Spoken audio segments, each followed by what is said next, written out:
Can you hear me? Welcome, welcome, welcome. Welcome to Wholesale Hotties, the place where ladies in real estate are talking about real estate. I'm your host and MC for the evening, Shirley A. Smith, together with my lovely hottie co-host. We got Donda Mullinex coming in from Arizona and Monique Hill all Hi. the way from the West Coast, Pacific Northwest, and Jennifer Stewart down south in Texas. But today, our special guest is Lisa Ferris, also down in Texas. Lisa, welcome to the show. Thanks so much for coming on. Thank you for having me. I appreciate it. Absolutely. So, Lisa, you are from Central Texas, and I know that because you are also the organizer and leader of Dealmaker Centex, right? Central Texas. And Yes. so you run that meetup there and have a franchise of Dealmaker from Jim, which is awesome. I love what he does and what you're doing down there. Tell us though, like what got you even there? How did you get started in real estate? When did you get started in real estate? Tell us about your journey. Well, I had been a realtor for about 10 years, and I had always helped other people purchase investment properties. And I had one lady that had a POS house. I did not want to list it. It was horrible. She let her kids live in it, tear it up. And I told her it needs carpet paints, countertops, everything. And so she said, well, will you help me renovate it? And so being a dumb realtor for 3%, I said, yes, I'll GC the whole project and I'll Oh no. renovate your whole house for you. And so anyway, it just got a couple days went by and I just really did not want to list it.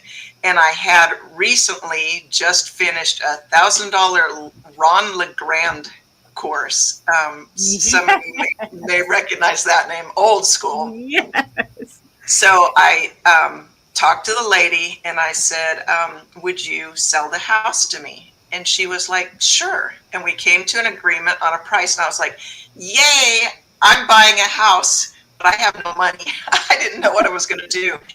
So I just asked her, I renovated it and sold it. She said, sure.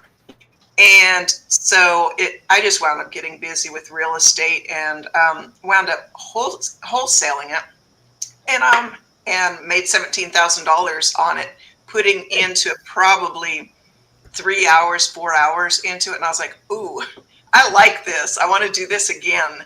So anyway, just purchased another house right around the corner and it's just kept going. So that's where it all started. Got it. Well, that's awesome. So you kind of did a novation, but then ended up wholesaling it and whatnot. That's awesome. 17 grand is nice. Yes. Nicer So than then- the 3% I was going to make. Yes. Yeah. Yeah. So then what happened next? Like, did you catch the bug with that or I did. I kept educating myself, going to meetups, taking training, purchased another house around the corner. And Nice. kind of a long story short, I had a lady that she bought and sold with me several times. She was getting ready to sell a house that she had seller financed. And so I knew she was coming into a large chunk of change. And she was closing on that the same day I was getting ready to purchase a house around the corner for $65,000. And I thought, I hadn't figured out how I was going to pay for this house yet, talking about credit card and different things. But anyway, her name's Linnell. She and I are still good friends. I took Linnell to lunch at McDonald's and I asked her, I just said, would you be interested in partnering with me on this house as the lender? And she's very experienced in real estate, having done seller finance and sold land and different things. So she understood the process, and she understood the process better than I did, to be honest with you. But we did the whole note and promissory note and everything, and she was my first lender. And she's probably lent to me at least 10 times now. So I just kept going, purchasing.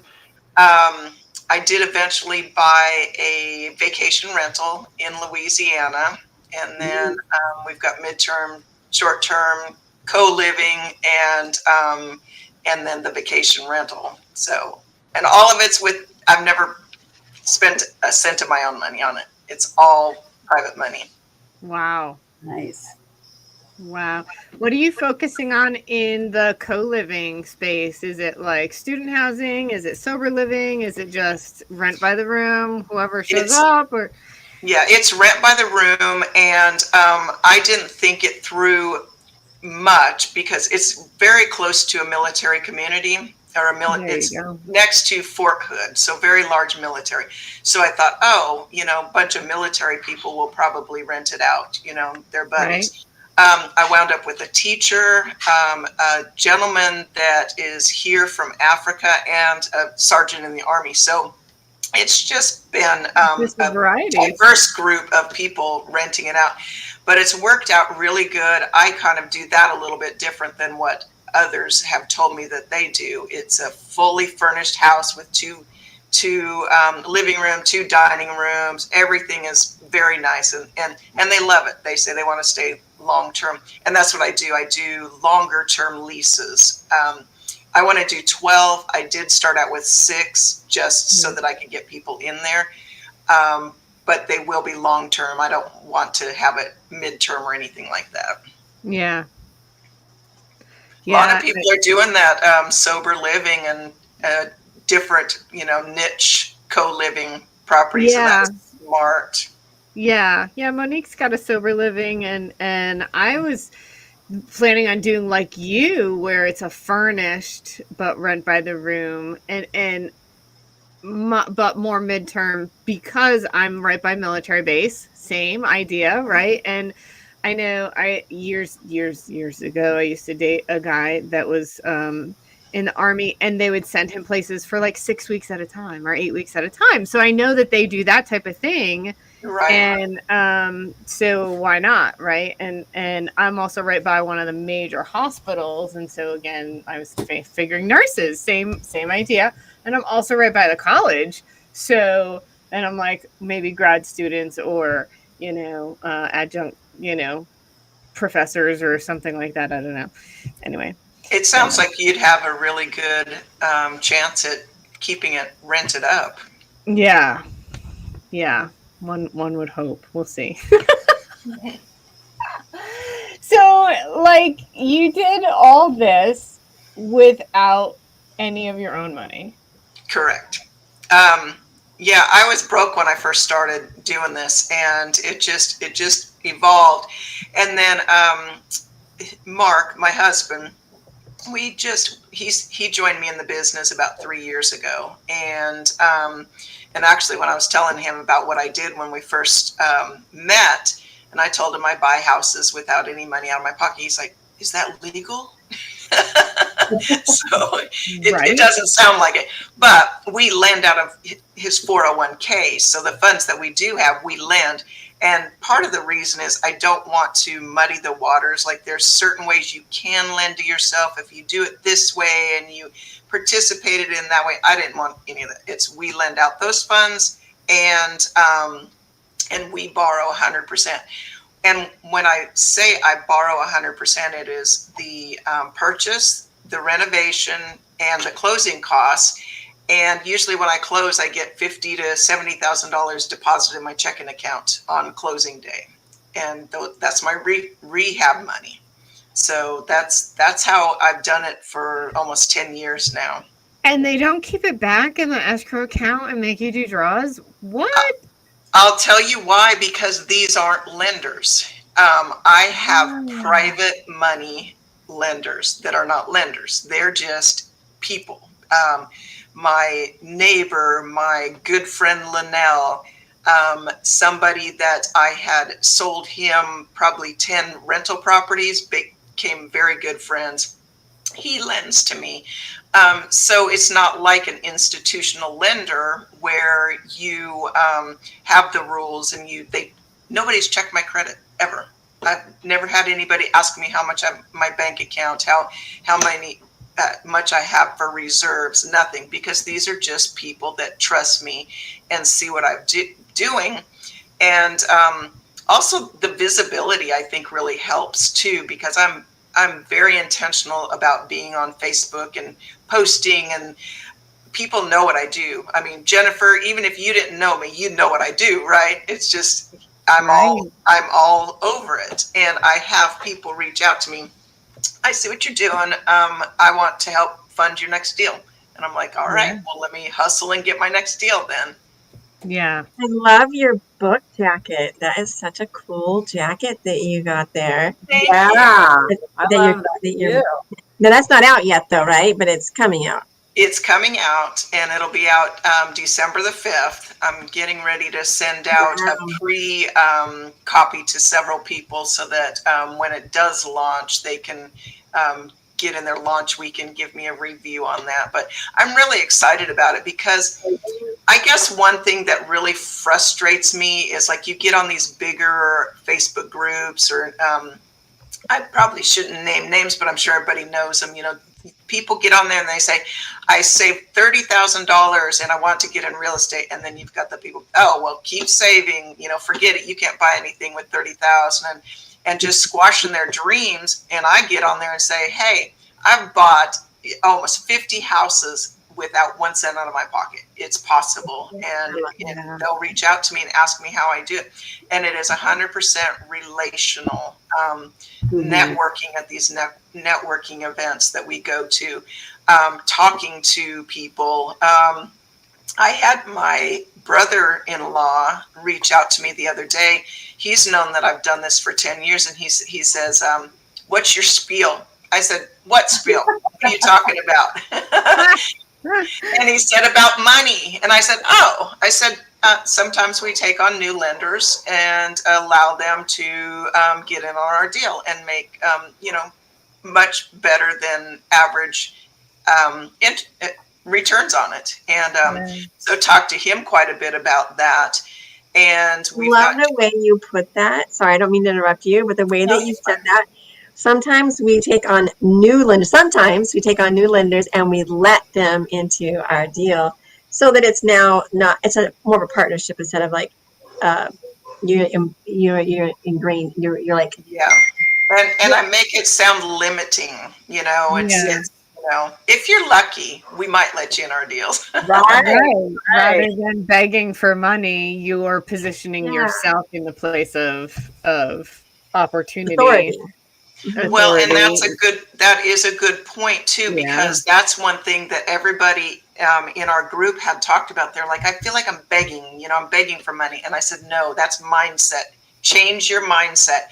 You are offering an opportunity for somebody that has lazy money, or money sitting there earning 3-4% interest, to make good returns on their investment, and you're doing them a favor. You're not begging for money.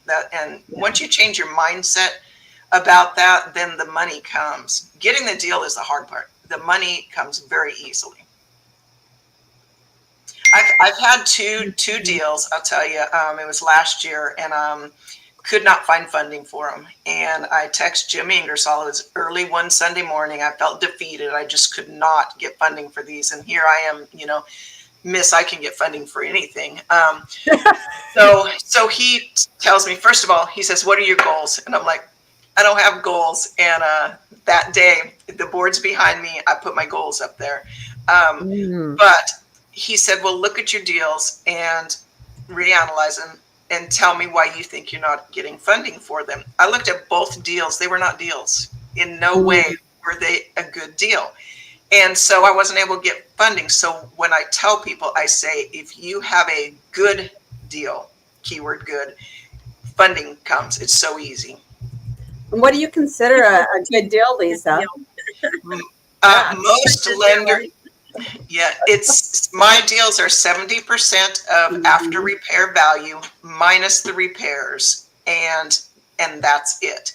And the reason is, first of all, if I buy a house, I know that I can turn around and sell it for what I paid for it easily. or put 5,000 in it, sell it for more, or, you know, just, so lenders are comfortable with that. When you're getting at 80, 85%, and then you've got repairs on top of that, they're not going to fund you. Mhm. Right. They should. What's your return? I mean, do you have like a set return that you offer them, or is it kind of like depends on the deal? What do you kind of lean towards? It depends on the deal. A lot of times it's between 8 to 12%. One deal we did super quick. This was early on when I was doing it. Just flipped it super quick and sold it super quick. And I gave Linnell another point because I was like, you know, you didn't make very much on that. And I gave her another point to make it worth her time to even be in the deal with us. So it really depends on the deal.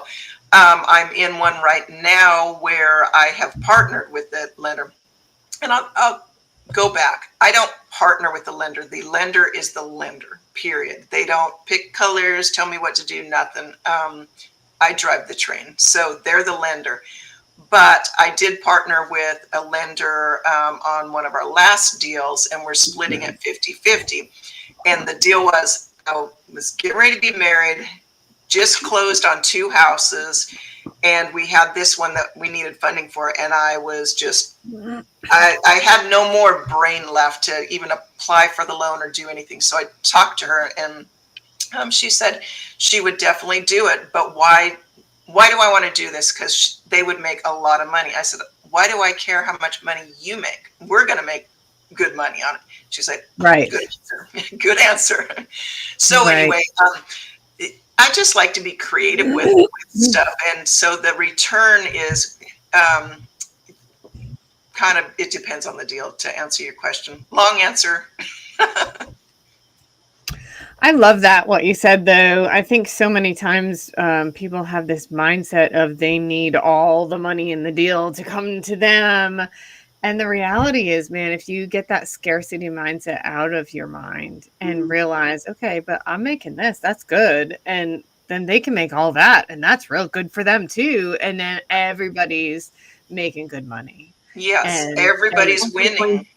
Yeah. You're also doing more deals. So you're actually still making, you know, you're doing more deals because they're going faster and you have more partners and you have the ability to pivot and be a little bit more diversified and have more coming because you have the ability to share ideas and share thoughts and share tasks, even to the point where you're not trying to do it all. Like you're just, oh no, I don't know how I can do this. Right. Yeah. Yeah, we've done that too, and it works out really well. I know we had one, we actually brought in the GC as part of our partnership. So it was the money person was 34%. I was 33% for finding the deal and bringing everybody together. And then my GC was 33%. And we all did the deal. And that kept the GC keeping costs down, getting the project done, time. And we got it done. And everybody was happy. Everybody made money. And the private money partners like, find another one. Let's do it again. You know? So once you start doing that with people, I think you'll find that people will like, I want to do a deal with you. Yeah. I've been talking to my painter about that. I'm like, find us a deal and come on, we'll joint venture with you. And because he's amazing, an amazing person, but so far we haven't worked together with him. But that's just the right time, the right property will come along. It'll happen. Right. Yeah. Exactly. Yeah, you just got to get creative. And so sometimes bringing in your GC or something, like you said, your painter, who he might find a deal, and people that are just out there doing other businesses or doing something. And I've talked to some door knockers that are trying to sell me solar and like, hey, if you find a deal. I did the same thing. I turned it around. I don't want solar, but hey, I know you sell a lot of houses. Yeah, I'll pay you. While you're knocking, if you find anybody who's like, oh, I got to get rid of my house. They'll tell people. Sometimes they'll open up. I'm like, here's my number. Call me. Let's work a deal. Here's a stack of business cards. I'll pay $1,000 every time you bring me one. That'll work. Yeah. You know. Right? And I'll help teach you how I did this. So, and if they're out door knocking, those guys are like, they're the best salespeople. Are you kidding me? Yeah. That's a hard job. Yeah. But the people that do it are very successful at it. I can't, because I just know behind that door is going to be a big old dog that's going to come bark at me, or someone with a gun. That's in my head. Well, I mean, we're in Texas. So, I mean, Doesn't all Texans carry guns? Yes. Just saying. Big dog, big gun. We're good. Big hats, big shoes. Everything's bigger in Texas. That's funny. Lisa, would you care to share about your journey with bringing your daughter into your business, which I've had the pleasure of seeing from a distance? It was great to see your husband and your daughter last week, even if it was just from across the room, because I was only there half the time. And I would love to hear what made you decide to bring her in, and how long did it take you to convince her to do it, or was she on board immediately? She's been on board, but she's worked for us for a few years. She's just works part-time. She's admin. She's my right-hand person. She's my painter when we're painting. We learned how to caulk the other day. Just say that very clearly. So she always is funny. She says, well, add that to my resume, so she helps out a lot. But it was during the time when, just before my wedding and just getting ready to close on the third property, she found one that the numbers looked really good. And I was like, no, I'm done. We're getting married in 2 weeks. I'm not getting this one either. She's like, I want it. And our deal is, that's her job, is to find deals and bring them to me. And, we give her a little finder's fee, a little bonus for that, along with her salary. And then if it's in areas that we don't want, then go for it, but she really has not gone for it in those areas. So she finds one that we could have done. And I just said, no, I don't want to do it. She says, I want to do it. And I said, well, I'm not going to JV with you, because I'll be all up in your Kool-Aid. So, and I'm not going to find the money for you. You have to figure that out. So we started brainstorming, and I worked with her throughout this, but just asking questions, and I helped her take a wall down and this and that. But anyway, brainstorming who she could ask. And I said, text Jim, see what he'll do. And so she texted him. He said, tell me about it. And so they picked up the phone, had a phone conversation. She sent him the details. She did a report in Rehab Valuator, which I always do for my lenders. And he's like, let's do it. And so he is her funding partner. And I can't believe it. She can't believe it. I mean, 28 years old, awesome. 0 experience. The man is just incredible. He's just incredible. That's all I can say. Yes. So she's blessed. She's so happy, and it turned out so cute. She's struggling with trying to get it sold right now. She's in the, let's put it on the market, three offers today. Seeing that, and I'm like, we're not in there right now. This may not be like a real big win, but it's going to be a win. So anyway, very excited. She's ready for the next one. I said, you need to get this one sold before you start looking for the next one. But learning the process is extremely valuable, because we don't know what we don't know. And the fact that you were able to kind of be there, you allowed her to be autonomous, but with support, which is the best way we all learn. And it's how we build our self-esteem. And as we all know here, how profitable we are is directly correlated to our self-esteem that we get from putting in the reps and learning the process. So I just, one mom to another, I just really want to compliment you on how you handled that and how you brought her in, and how it sounds like you've kind of set her free from the matrix for life. And so that being said, with the approval of all my other ladies here, I would love to hear about, how did you grow up? Where did you grow up originally? And what was it like for you in terms of, did anyone role model these types of entrepreneurial traits for you? No, they didn't. I had a really good upbringing. My dad was my dad. He was a truck driver. I would ride truck with him all summer long. And I swear at 10 years old, I knew how to shift the the dual gear shifts and everything, by watching him. Learned to back. I can back an 18-wheeler. I can back any trailer, whatever, on a dime. My mom started driving truck with him as well, so they were both truck drivers. College was not mentioned in my house, and today I'm very thankful it wasn't mentioned in my house. But at one point I graduated working at Taco Time, and just partying. And my mom was like, "You need to go get a job." So I joined the Army. She's like, "I didn't mean that." But no, they were the example that they set was they were hardworking, both of them. My mom, stayed home, took care of the house. The house was immaculate. The yard was immaculate.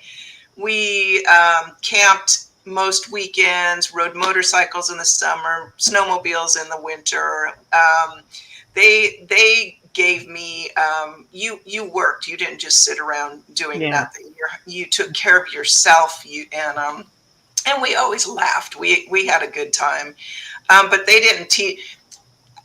I hung out with my dad a lot. So I think that a lot of what, working in the garage, changing tires, tarping loads, all of that kind of stuff. I'm a tomboy. I'm a tomboy that can put on a foo-foo dress and dress up and look good. But yeah, I know how to do all of that stuff. And I got that from them. And as far as Courtney goes, she's really, she's followed, and over the last couple of years, as she's told me that she was interested in it, she wanted to get her own property. She and I do what is running day. We run from property to property, take care of what needs to be, list, buy, whatever. But we also go to look at the properties together. And Mark will go when he can. He works full time. But so Courtney and I'll go and I walk her through it. Okay, so you look and see that crack above the window. That's probably going to be foundation issues. You always look at this. And so she's learning all of that process. So it's good because she walked the property by herself and did a really good assessment of it. So I was really proud of her. Awesome. Yeah, she had a live coach, which is so nice. And I know somebody else was talking. I was on one yesterday, and they were talking about mentorships versus coaching. And it's like, I guess it just depends on the person, right? If they have no experience, and to have somebody like yourself or somebody that wants to help take somebody and hold their hand through the process so that they're able to take those steps and feel a little more secure about what they're doing.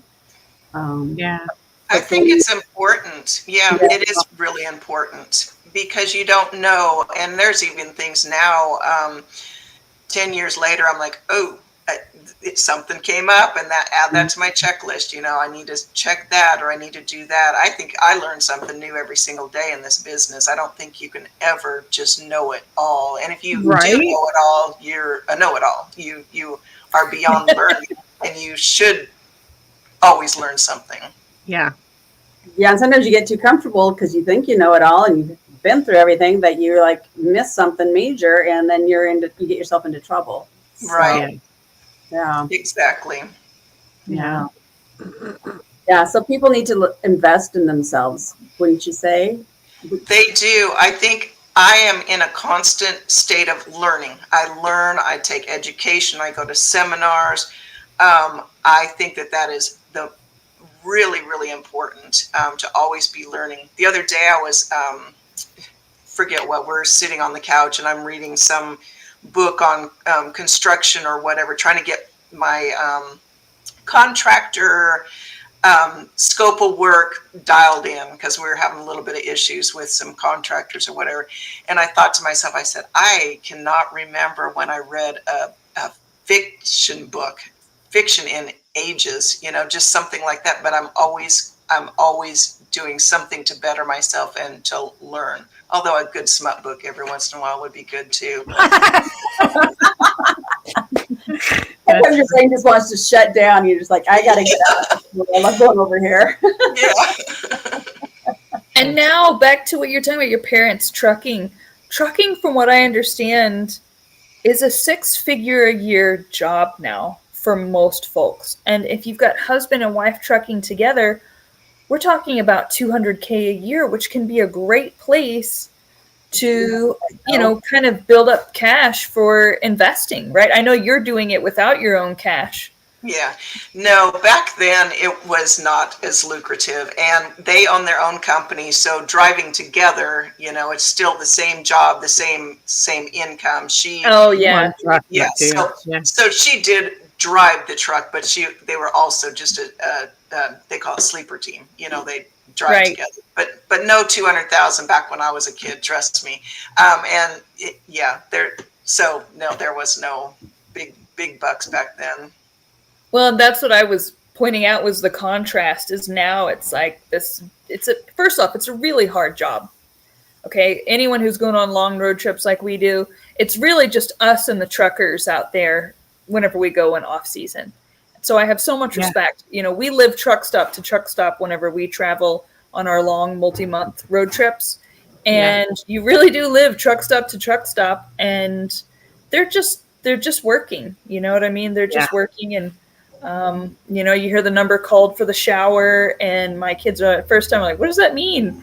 Calling the number for the shower. I'm like, yeah, these people, they shower here, they get their number called. And so there's this whole lifestyle to it that I encountered. Those are the best showers ever. I've never used one, but so hot and so much water pressure. It's unbelievable. But I just have so much more respect after living kind of on the road myself for what they do. When you're sitting at home in your city life, what they do is very abstract. But when you're out on the road yourself, you live like your food, where you sleep. I mean, you're just kind of to some extent at the mercy of the road, even with really good planning. And it's not an easy way to live. No, it's not. I enjoyed it growing up, though. We would go to Montana and Canada and Oregon and the coast. And my favorite was always Montana because it's just absolutely gorgeous. And I just have really good memories traveling with my dad. He was always a nut, just a fun guy. And so I enjoyed it. Yeah, he's very hardworking, but, home on the weekends. And so it was always a good family unit. Oh, that's awesome. Great. I love road life, as everyone here in the show knows. That's my happy place. Yeah. But I need to come home too, so I can have some self-care. It's hard to have self-care on the road, but it is my favorite way to live. So I just wanted to share that. Lisa, did you have siblings, or were you the only child? I have one older sister. She's 3 years older than I am, and she still lives back in Washington. Well, she lives in Washington State still. Oh, nice. Yeah, that's where I'm from too. And I know that's where Monique's at. So did she travel like with your father as well, or was that more of your thing? No, she was the sissy girl. Her and my mom played cards and painted nails and stuff. And I was the motorcycle rider and the, playing softball out in the street kind of girl. Yeah, that was me too. Maybe that's construction girls more. Are we? You guys, were you all like that too? I was a ton. Big time. I worked with my dad. I'm aggressive in acquisitions, but I'm a girly girl whenever it comes to everything else other than business. So no, I rebuilt my first car. It was a 78 Chevy Nova. I rebuilt the engine myself with my dad. That's amazing. Yeah. Like I was always in the garage with my dad. Yeah. I'm same, Lisa, same. Yeah. Yeah. Me too. Yeah. I loved it. Yeah. Yeah. So I'm closer to Seattle, Lisa. Oh, are you? Where are you at? So I have a business, water restoration business in Auburn. Oh, okay. Like about 20 miles south of Seattle. Yeah, okay. I actually lived in Lacey for a little bit. Actually, I think that's between Tacoma and Seattle, I believe. No, it's south of Tacoma. Anyway, but yeah, we were over there for a little bit too. Down by Olympia. Yes, that's right. Yeah.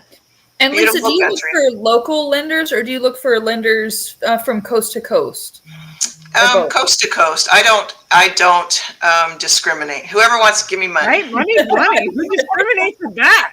Yeah. Well, I do know some people who only go with local lenders for whatever reason. So Yeah, a lot of my lenders are repeat lenders. So as I sell stuff, we'll find another deal and they'll be in on that. But I've got a couple of them in longer term loans. So I had one that he was in a short term loan. We were going to flip it. And then I got a buyer that came in who wanted to buy it with seller finance. And I said, well, let me talk to my lender. So I talked to the lender and I asked him if he would lower his interest rate to a reasonable interest rate. And then I sold that property on a wrap. So now he's in longer term. And then another lender also has, we've got a couple of 30-year notes with him. So, but I like to keep their money moving, but other than that, it's like we do have long distance people that lend to us as well. Nice. Yeah, those are always nice, especially like our plan is like when we do start selling rentals up, we're going to sell our finance. So we have that as a retirement plan.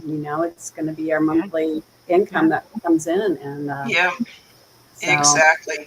Well, the gentleman that I told you, he purchased all the rentals and then he was just tired. He was wanting to sell them. That's why I talked to him. He's like, tell me about it. How does that work? And I talked to him a couple weeks ago. I said, how's it going? Because I think we've sold 3 of them with seller finance. And he sold a couple to me with seller finance. He said, it's going great. The money keeps coming in and he didn't have to pay. He's got tons of money. He didn't have to pay the taxes on it. And he's loving that. Yeah, so, the capital gains. Yeah. So he's got one more and we're going to put that on. Well, it's actually on the market, but we're just listing his last one now doing that. But I think it's really smart way to do it. Hold the note. Yep. Yeah. You make a lot more money when you run those numbers. You look at the end result, what it comes out to. You're like, I know on our sub 2 deal, I was just doing the numbers on that the other day, and it was like that $840 a month. That turns into quite a bit of money over a 20-year, because we're doing a 28-year on ours. It does. We've got a couple of notes that we're holding, and it's for us cash flowing better than the rentals are. So and Mark, he's evolved as he's gotten into the business. So he was listening to Jim to start out with, buy and hold, buy and hold, buy and hold, buy and hold. So we were doing that, and then he started getting to the point where he's like, I want the notes. So let's sell, get the notes. So we've got one short-term rental that we is good, and we can seller finance that one. And so we're going to sell that one. And then the second one. Wait, this one? No, not Paradise Cove. This one's called Sunshine, and it's a midterm rental right on top of a hospital. It does really well. It's been full. So it's a good deal for somebody to get it with seller financing, and it's also a good deal for us to hold the note on it. So I thought I had it sold, but the lady had a family emergency and had to back out. And I was like, that's fine, because it's making us money anyway. So I'm going to try to sell it again. Yeah. But Paradise Cove's not going anywhere. That's my love. Dude, so do you get to paper and service your note? I have a couple different companies that service them. I work with Allied for one, and then for the other gentleman that we have notes with, it's Evergreen. I had used DIA at one point, and don't ever use DIA, but Allied and Evergreen are both awesome. Good to know. I've heard great things about FCI lender services too. I met the owner once at Note Expo, and then Dan Zatofsky uses them a lot too. And so, FCI is based out of California, and I've heard nothing but great things about them. In case you ever need a backup to your backup. I will keep that in mind. I was having a really hard time getting a hold of Evergreen, and I was in my mind, okay, time to find somebody else. But they did finally call me and help me out. But I'll keep that in mind if I need. I'll send you a link via Facebook to them. Oh, okay. Yeah. Awesome. So then when did you decide to write this book, and why? Like, whatever would possess you to pivot into authorship? Well, I'll tell you can we go back to Dealmaker first? Yeah, and that'll kind of go into this. So a year and a half ago, Jim opened up doing Dealmaker. And what it was, I've always been bugging him. I'm like, when are you going to come to Texas? When are you going to come to Texas? Yeah. And he didn't really have a plan to do that. And then somebody spoke to him and said, would you allow us to take the brand and form a meetup in our city? So we were the third one to do that. And so we brought it to Texas. And I'm going to say the reason why we brought it to Texas was because the meetups that we had were either a happy hour, no content, drunk fest, or very unethical people that were screwing the people that they were bringing in. So I wanted to bring the ethics of Dealmaker and the go-giver attitude there. Before that, I honestly, I'm an introvert. When I go to meetups, I would sneak out the back door because it was like, okay, they're done. Hurry up, eyes down, sneak out and be done with it. And so since doing the Dealmaker, it has boosted my confidence and speaking with people. And a lot of times, they have questions. And so like I'll do a presentation on it. And I've done it on midterm rentals. And I did the presentation on buying with no money.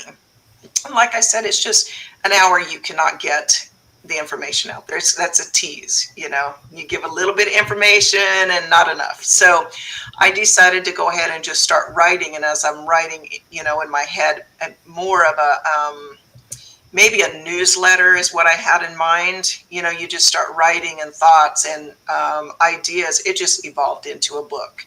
And so I was excited. And a lot of people, even experienced people, don't realize the value of relationships.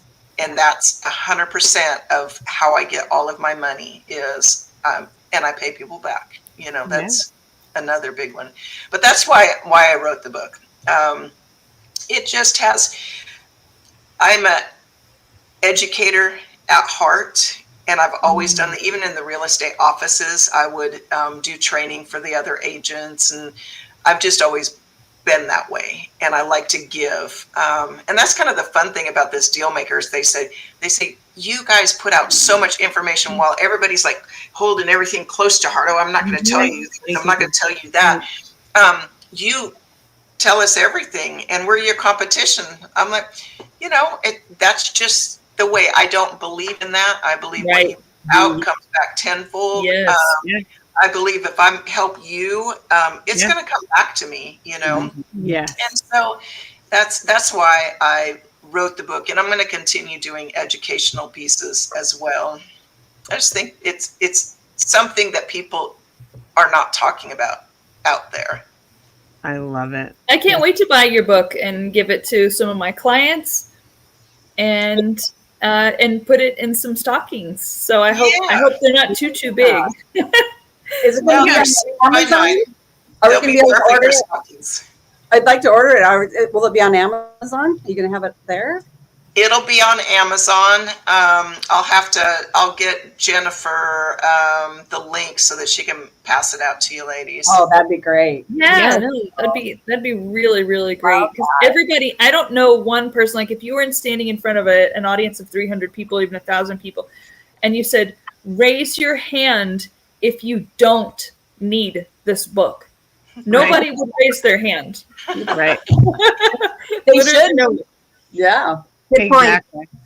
Exactly. What everybody tells me is the minute you said not a cent out of your pocket or no cash or credit, like I've never been asked credit score. People just cannot believe that. Nobody knows what my credit score is, and that's because it's all because of relationship. And to top that off, though, it is about being intentional when you are on Facebook or out in public or Instagram.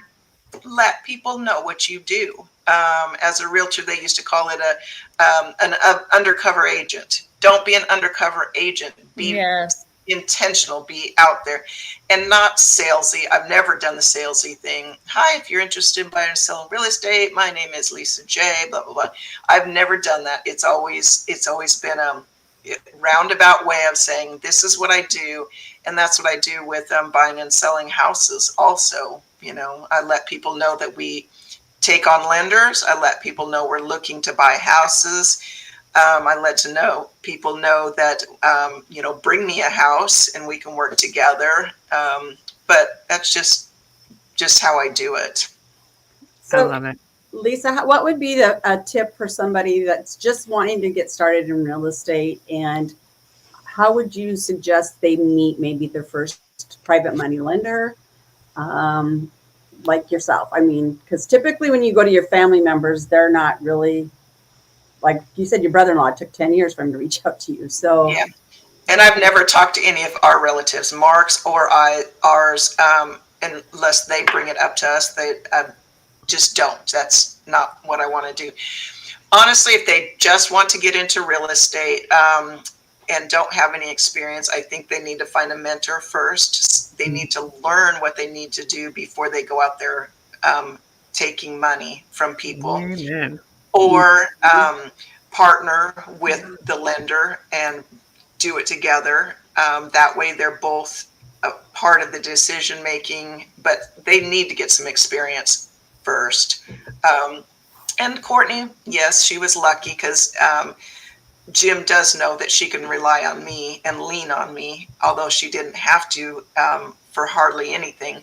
But use somebody else's credibility. I have a credibility packet. They need a credibility packet, you know. So that's what I would say is find a mentor, find somebody to do 1 or 2 flips with, then go out on your own, but just be very vocal about what you are doing while you're doing that. Yeah. And what would you say for somebody who doesn't know what a credibility packet is? What would you say would encompass a credibility packet, number one? And then number two, how would an individual, in your opinion, if they're like, oh, I want to get a mentor, but I don't know where to turn, what would be some good suggestions for you to like suggest, like, hey, look here and do this, and what are some steps that you suggest? So a credibility packet can be an actual huge packet you can make on Canva, which is overkill for me. I'm a numbers girl. Although I like artsy stuff, I want to see the numbers, you know, line down. I have an Excel spreadsheet. I list all my properties, how much I purchased them for. That's a credibility packet. Shows my credibility and that I pay people back. If you don't have that, it's like a resume. If you don't have that, you lean on your education. If you do have it, you lean on your experience. And private money lenders don't even know to ask for a credibility packet. I just provide it because they're not lenders. They're Right. You know, they're going with me because they trust me. As far as finding a mentor, I would say, first of all, don't go for the high dollar going in to pay them. Expect to pay for mentorship because it can come in different forms. They may JV with you and hold your hand through the process. That's a huge learning experience for you and a huge time cut for them. So that's definitely worth it. Follow Facebook groups and look and see who's trusting. See who's salesy, who's selling. You know, we sell coaching. Avoid them. Go with the ones with the experience that are actually out there slinging the hammer, actually doing it, actually have struggles and talk about their struggles and how they got through that. Not everybody's winning 100%. And if they're saying they are, they're not truthful. And being truthful is very important in this business. We all struggle. But it's how you get back up and how you continue with it that really is the thing that matters the most. So find somebody that you admire. I've always just, for me, I pretty much, and in my book, I say, like going to these meetups, I identify 3 people that I'm going to introduce myself to. And Jennifer, the first deal maker that I went to, I identified Jeff Watson, Jim Ingersoll, and there was one other person that I was like, okay, I'm going to go introduce myself and shake their hands. And I'm so thankful that I did, because I talk to them constantly now. And it's just something you've got to decide who is doing what you want to do and they're ethical and you would like to work with them. Yeah. That's how you find your mentor, not by the big coaching table in the back and they're going to charge you $10,000 to get coaching, which it never winds up being that way. I find that working, like you said, working for someone. So right now I'm doing acquisitions for a land wholesaler in exchange for learning how to do it. Right. So they're teaching yesterday, they're teaching me how to comp. They're teaching me how to find the builders. In exchange, I call and I get the properties under contract when the leads come in. So that's not fun. It's not fun for me to go back to doing that again. It's not fun for me to follow up like I was 10 years ago. But my point is that everyone has some skill set, wouldn't you say, most likely, that they can trade instead of paying $10,000 or $20,000 for some, coaching where they put you in some group and then maybe you get, I'll sell you 2 hours a month of my time for $20,000. Do you think you're going to get enough information with all the stuff you don't know? Like, we don't know what we don't know. In 2 hours. In 2 hours of sitting with this coach. What a freaking joke. And where Pace Morby's kind of genius is he puts everyone in a group and he lets the group kind of do the heavy lifting from what I can see. Right. And so that's kind of a coaching hack. But to your point, Lisa, I think that working, like doing the actual work, not coaching, is what truly moves the needle on your knowledge and your ability to help others and do deals, to your point. Exactly. And you have to be able to do that. I've got several people that come up to me and say, I want to JV with you. And I said, okay, well, bring me a deal. They're like, well, I don't know how to get a deal. I was hoping you'd get a deal. I'm like, if I'm bringing the deal and I'm bringing the money and I'm rehabbing. Like an Office Space. Yeah, you don't what need would me. You say you do here? Remember that scene in Office Space?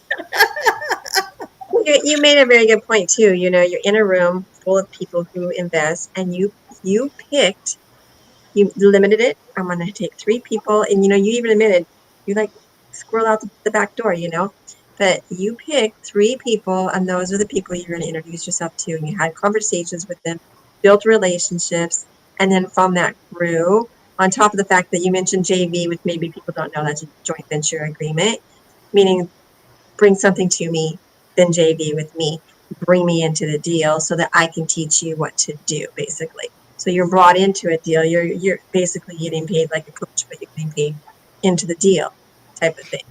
Right, so and then they would work and learn the step-by-step process of everything. That would be a really good way to get experience in it, and even learning how to get the funds. I mean, once you've got the deal, you bring the deal to me, and I would walk you through and hold your hand and teach you how to talk to people and how to get money. One of the things I think I mentioned earlier, that's the big holdup for people, is they just feel like they're begging. And it's like, nope, you've just got to have that confidence and say, I've got an opportunity if you want to earn whatever 10%, 12% interest on your money that's not working. Let me know if you want more information about it. And I always just shut up. I don't ramble on and keep telling them, because some people are like, oh, look at that. And they're off on whatever. And you're like, okay, they're not interested. Or they'll be like, oh, that sounds interesting, and start asking questions. And then it's like, okay, this person is interested. And I honestly have a notebook that I will write names down, because you'll forget about it. They won't talk to you for 6 months about it, or I won't talk to them for 6 months about it. And then I'll be like, oh, yeah, this guy was asking me about it. Let me reach out again and say, I've got a deal for this much. Are you interested in getting in on our deals? But there's a lot of different ways that it's just super simple, but it is speaking up. And a lot of people are afraid to speak up and ask. Yeah. I love the notebook idea, because you can revisit that. Yeah. Say that again. Were you in the Army, Lisa, you said? Yes, I was in the Army. How long were you in the Army for? I was in for 4 years. I got out to have babies. Oh, that's so sweet. Well, I'm sure I can speak on everyone's behalf whenever I say we thank you for your service. And what all did you do while you were in the Army? And do you think it lends discipline to what you're doing today? And if so, how? No, I had the discipline before. I honestly did not. So it was peacetime. I was supposed to be a generator mechanic, but I was a cute female, so I wound up driving the commander around. I wound up working in the office, re-enlistment NCO, that kind of stuff. So no, it was just another. I got a room paid for, and I got a roof over my head, and I made some money, and got away from my mom. in an honorable way. Yes. Good for you. So, Lisa, what was the worst deal that you ever went through? I know Sharon usually asks this. What was your best and what was your worst? Well, when I've partnered with people, they've always been really rough, and I've done that twice. Those were pretty rough. One of the worst ones, I had read, I had just broken up with a boyfriend, and we split ways, and I packed up my car and put everything in storage, and I was going to do, there's a book out there called The 4-Hour Work Week. Yep. Mm-hmm. Throw it away. Don't read it. Anyway, I read that. I decided I was going to do the 4-Hour Work Week while I had 2 rehabs going in Texas, and I had purchased Paradise Cove out in Louisiana, and I was going to renovate that. Well, I trusted the contractor until he was untrustworthy, and I lost $40,000 on it. So I was just going back and forth, kind of going to Florida, to Louisiana, to Texas, to Washington State to see my dad, and I wound up losing money on it. But I haven't. Why is it always the contractor? What the fuck? So yeah, he did a really good job on one of mine, and what it was is I wasn't there, I wasn't present, and it was all me, But he did a good job when I showed up every day, and when I took off to do my little tour, he didn't do so well. Took advantage of the situation. Just a great question though, Sharon. Why is it always the contractors? And should we just make them all partners like Donda said, and that way they have accountability and serious skin in the game, and they're not just profiting incentive off of us, off of our backs, like let's see them have some skin in the game. So when I find a really good contractor, I'll consider it. I will with my painter, definitely. He's been with me for 10 years. So he's just one of those that I'll use on everything. But yeah, I don't think that's a bad idea, but you have to trust that they're doing, what they are supposed to. I don't partner. I'm not going to partner again. I married my partner. That's the only partner I'm going to have. So yeah. Well, and when I say partner, I mean JV, not like sharing an LLC, right, or anything like that. I should be more intentional with my language. To your point, JV. Well, and that's what we are, JV partners, on different deals. So yeah. The last one that I JV'd, I heard too many times, oh, I've got someone that can do it cheaper. And I have nightmares about that. Cheaper meant 3 months instead of a week and a half. So that was his idea of cheaper. Yeah. And that didn't turn out well. Yeah. Right. Yeah, because time's of the essence. That's where it is. And people, if you're getting started in real estate, you want to day one, when you get that property locked up, you want to be doing your demo. You don't want to now I got to go find a demo team. And no, you need to start boots and running day one. Yeah. So, yeah, definitely important. But oh my gosh, Sharon, did you see what time it was? I did. I was waiting patiently. I thought you were going to cut us off. I'm like, oh, geez. No. I was going to give Lisa all the time in the world. Lisa, I'm looking forward to buying this book on Amazon. And as soon as I have a link, I will update the description of this video. So forever and ever, as this video is up, people will be able to go to the description and find the way to your book and buy it. Thank you. Hopefully That's that awesome. will help. But I'm looking forward to reading this. Right. I've bought sub 2 before, and that in my mind is the best, easiest way to buy without your own money. Right. But finding private money lenders is a whole nother skill set that I do not have. And like you, I am a perpetual learner. And so I'm looking forward to learning from your good experience. I think it'll be eye-opening for a lot of people that it's not, that big of a deal. It's just relationships. Yeah. Awesome. Well, thank you love so it. much for coming on our show. I love talking to all amazing, powerful women in real estate, which you are. So thanks again. Have a good night, ladies. Thanks for having me. See you next Thank week. you, Lisa. Thanks for coming. Bye, Jennifer. Thank you. All right.